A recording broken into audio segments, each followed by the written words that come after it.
po. Taho!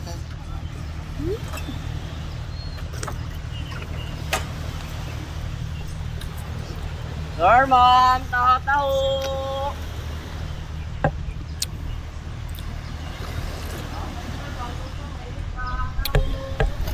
Look at my view.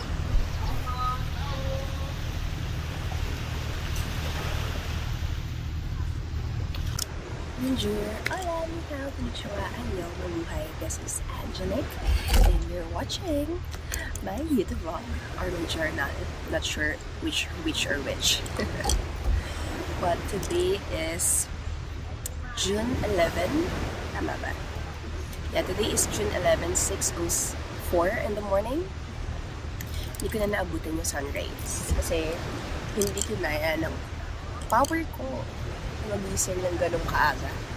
And I think yung sunrise is not on this side. Sa kabilang side siya. So, yeah. Just now, gusto ko lang magbasa ng Bible. Quiet and prayer time with God. So, yeah.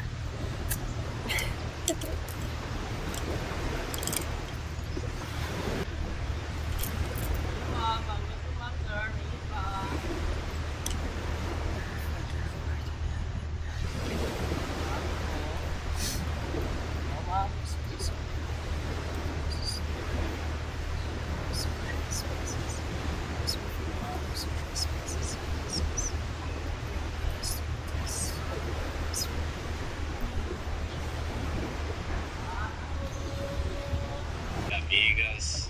Hello friends, my name is Kaka and I am here with the verse of the day.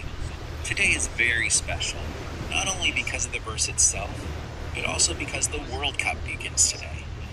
And because of that, there is a very special verse today found in James chapter 1, verse 5, which says, "If any of you lacks wisdom, let him ask of God, who gives to all generously and without reproach, and it will be given to him." A little before this verse, James teaches about trials. Right after, he brings us this message about wisdom. First of all, he is teaching us that God, by his grace, gives us many things we ask for, according to his will, and wisdom is one of them. And second, he is teaching us that we will go through great moments of difficulty. We don't only need strength to endure those moments, but we also need wisdom to know how to act in each one of them. The Bible speaks a great deal about three pillars: knowledge, discernment, and wisdom.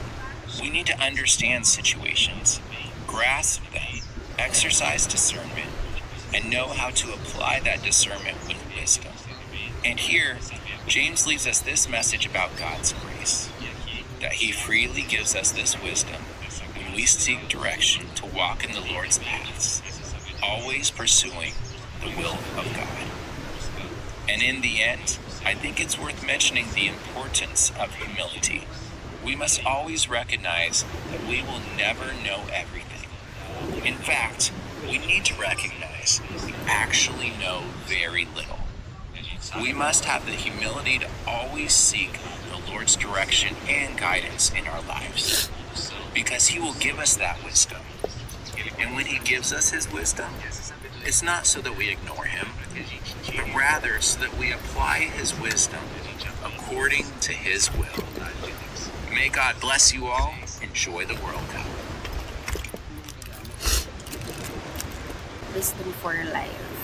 We often think of growing into maturity as we get older and gain more knowledge, but growing mature as wisdom transcends age.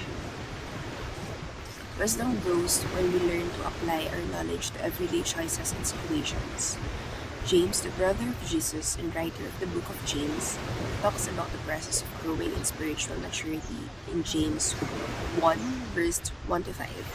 He tells us that anybody who seeks wisdom should simply ask God for it, and God will give it generously to anyone who asks.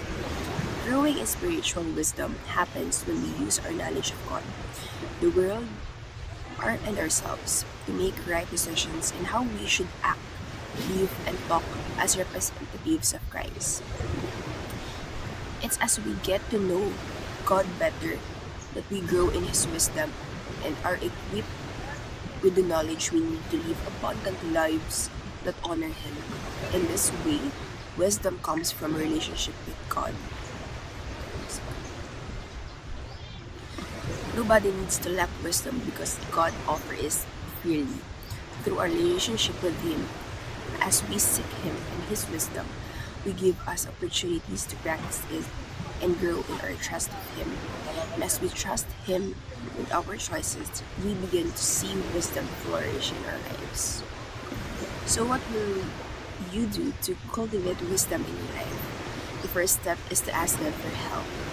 When we come humbly to God and admit your need to Him, He will generously give all your wisdom. He will generously give you all the wisdom you need.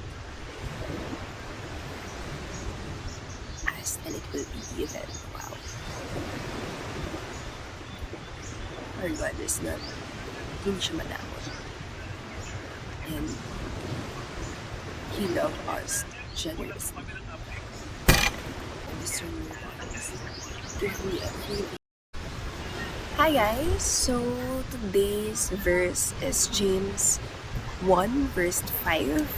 It says, "If any of you lacks wisdom, you should ask God, who gives generously to all without finding fault, and it will be given to you." Sobrang ganda nung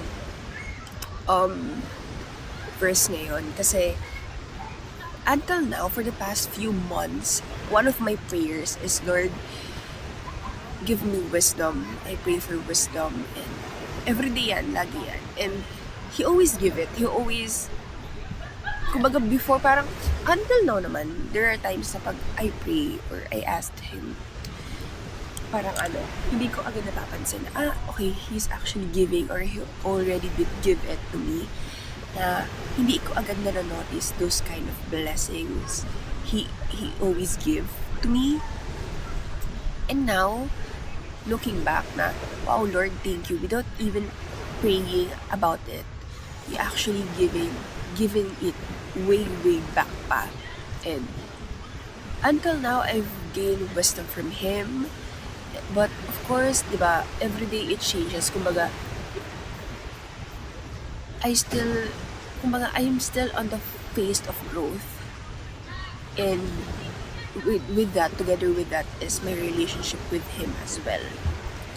Yun, sobrang ganda ng verse ngayon kasi if you pray and ask Him about it, He will give it to you. Diba? He will give it to you wholeheartedly. He's a very loving Father, and yeah. Sobrang ganda. Thank you, Lord, for this kind of blessing right now I have. For this, everything. Physically, or the things that I haven't noticed. I just wanted to say thank you so much for everything.